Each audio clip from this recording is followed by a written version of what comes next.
Welcome to the Experience Strategy Podcast with Joe Pine, author of The Transformation Economy and so many other of the books that are probably already on your bookshelf. And Dave Norton, who's just written a new book on context. We're going to spend today talking about one of the key sections of Dave's book. It's a framework you heard us talk about in the last episode, but we want to dig into it a little further today. And because I didn't say it, and you know, what kind of introduction would be complete without me telling you that I'm here too? Hi, I'm Aransas. Hi, Aransas. And it's that kind of day. So let's just toss it right over to Dave. Dave, Stupid, Dumb, Smart, Genius. It is a framework that you, Joe, and I know and love and live by and have used extensively with our clients for years. Do a quick introduction to it for folks who are just hearing about it, but then let's talk about how you have explored it in new and expanded ways in this book. Can I, Dave? Let Joe go first. Yeah. Can I talk about how we discovered it? How we came up with it? Sure. Right. You remember we were out in Burbank. Just don't name the client. I won't name the client, but it was a broadcaster. Can I say that? Or do we have to start over again? It was a broadcaster. A media company. And I remember that part of this event, they had their own like house consultant there. And Dave had put up on this board, he developed these rows and these columns of all the stuff and all your consumer insights, which was wonderful. And I'm just sort of sitting in the back and watching it go on. And Dave says, and I'm sure Joe's always developed a framework that makes sense of all this. So I went, I should do something. And so within 2 minutes, I had a framework, a 2x2 for it. And it was, that's why Dave likes having me around, right? Just to do that. And so, but then later we were on a different like whiteboard on the other side of the room, if I remember correctly. And we had talked about how broadcasting is dumb, right? It's just, and specifically we said that, you know, we need to get intelligence that, and she sort of said, yes, I know, but it's not my job, right? My job is just to be dumb in essence. And in that discussion, we recognized the contrast between dumb and smart. And I don't know if it was you or somebody else mentioned that you know, there's things that are even worse than dumb, which is stupid, right? That's the things that get in the way of what you're trying to do. And then again, if I remember correctly, I thought, well, dumb and smart parallel. What is parallel stupid? And genius, right? Genius, that we need to be genius.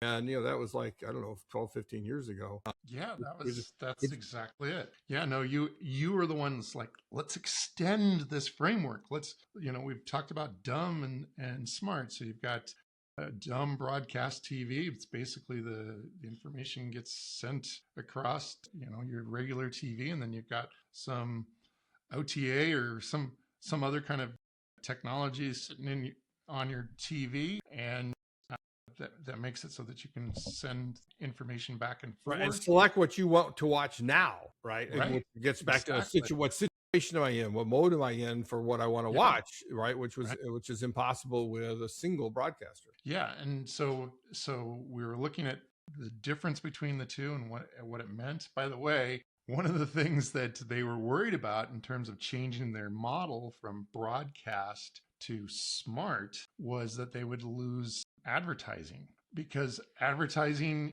the whole model is built around demographics. The whole model is built around reach, and there's no Nelson measurement technique. And they were just like, "Whoa, what are we going to do?" Right. And now, I mean, I can't turn on my TV without it having a customized individual ad that pops up on my smart TV. Although they figured it out. It just took them a long time to figure out how they were going to make the business model work. And by the way, it's Samsung that is generating the revenue, not necessarily the broadcaster. Right. Although I got to mention, my wife and I were watching Amazon Prime last night, right? We're watching a show, and it's sort of like every show we watch on Amazon starts with an ad for Lioness, which we've watched all 2 seasons of. We've already watched the available episode of. It's like, you do not want to show me Lioness. It's just like, because it bugs me, as opposed to, because again, like, you don't know me. So even with all this smartness, people still don't know their individual living, breathing customers, right? That's not genius. That's stupid. Again, it's stupid, because I thought, that's exactly the word I used with my wife. I told her, this is stupid. Why are they showing us an ad for Lioness? What a waste. Right. Right. But thank And that's you now for that ad from Amazon via Joe Right. Pine for all of our listeners. We hope you enjoy the show. Well, and it's why I always opt into personalization and privacy Mm, disclaimers, because I do want that level of better customization. customization. Yeah. I've learned that I'm willing to share my data so that they'll give me a little bit better experience. Better. Yep. Right. So in the book, I don't use broadcasting. I kind of wish I had now that you say it. I use smart glasses. So I use glasses. You know, a pair of glasses, they've been around for 700 years, right? That's And all. they're awesome. Right. Right. You know, like They're good at their jobs.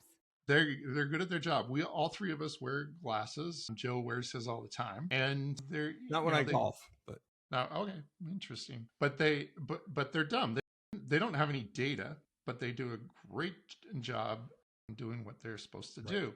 very good. And there will always be a market for them. Simple, clean. It's not going away.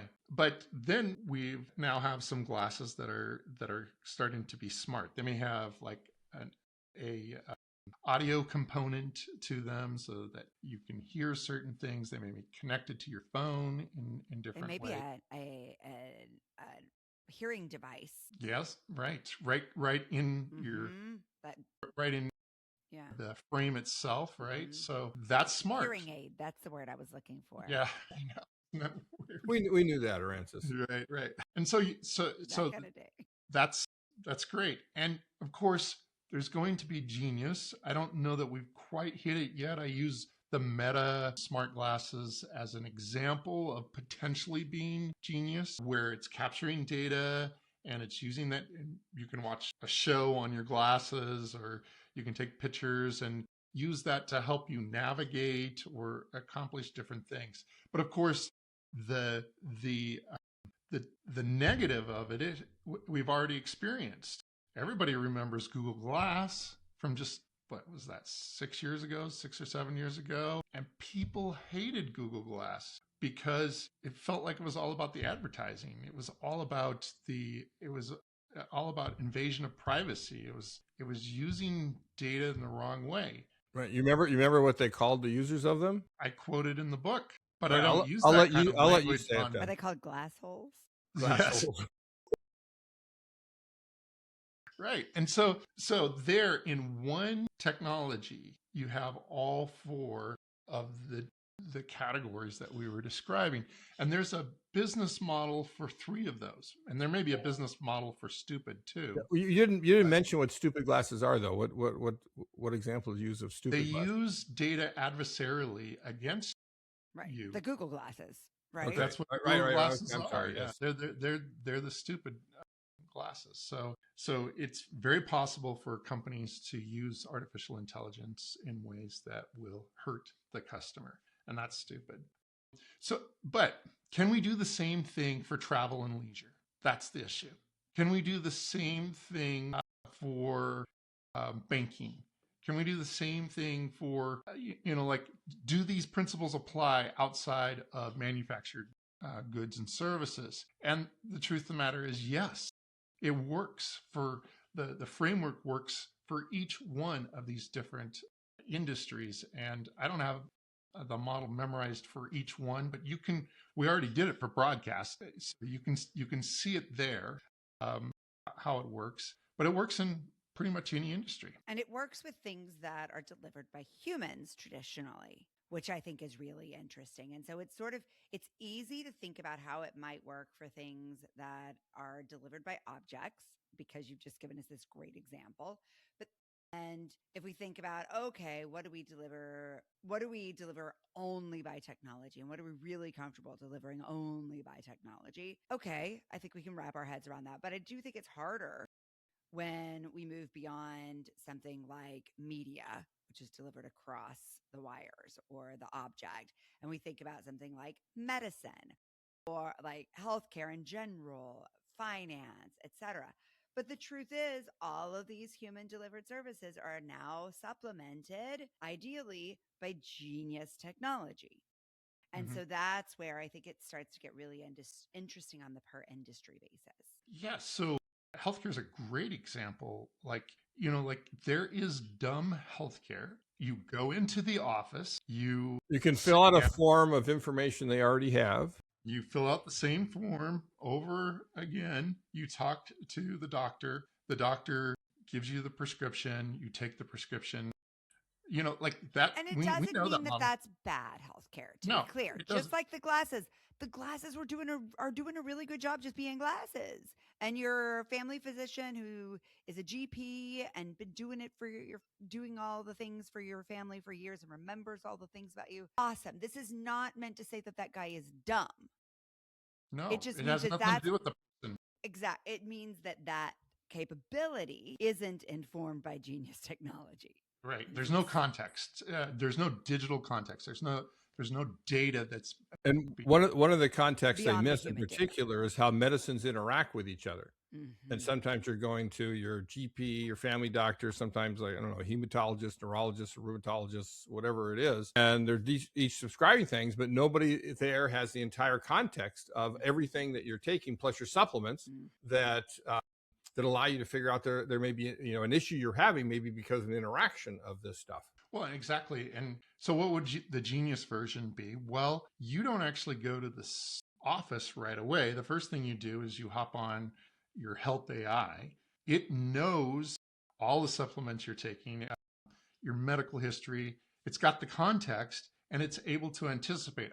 Today, you're going golfing. Joe's going golfing. He really should be paying attention to X, Y, and Z, whatever that is. And then you check in with the doctor periodically to make sure. But on a day-to-day basis, you've got a path, a pattern, an approach that you can tap into. That's genius, right? And what's happening, obviously, and I talk about this in the book, is consumer expectations will change to where that is the new normal. That's the new standard. It won't feel quite so genius in the future. For now, it does. And so that means that the dumb solution is going to feel more like, it's going to feel quaint. It's going to feel niche. It's going to feel Retro. retro. It's gonna feel like a relief, because sometimes you just like not having technology involved. All of the above, right? Yeah.